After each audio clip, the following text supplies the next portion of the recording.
porte aussi un idéal. L'idéal d'une francophonie qui ne sera plus simplement un espace institutionnel, diplomatique et linguistique, mais une véritable conscience civilisationnelle dans le concert des nations. Une francophonie capable d'éclairer le monde dans un siècle traversé par les fractures identitaires, les replis nationalistes, les dérèglements thématiques, les bouleversements technologiques, les solitudes humaines et les inquiétudes démocratiques.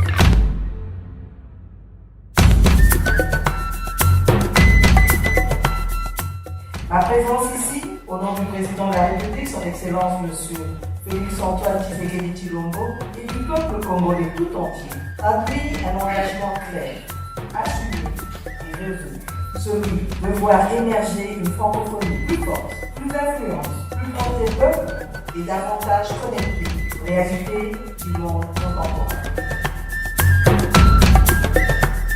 La question du choix, il faut peut-être vous référer au président de la République, mais une chose est sûre, c'est que le président est le champion de la masculinité positive et vous avez plus ou moins vu les trios de tout à l'heure, donc la première ministre, la candidate et la ministre des Affaires étrangères. Lorsqu'on parle de leadership féminin, on n'en parle pas parce qu'il faut en parler, on en parle parce qu'on le pratique, on en parle parce qu'on est convaincu de la compétence des femmes. Vous êtes ici à Cap Paris. Paris, c'est le siège de l'OIF et c'est à partir d'ici que maintenant la campagne va être véritablement lancée. Et nous avons eu un grand honneur que cette campagne soit lancée, vous imaginez bien, par son Excellence Madame la Première ministre.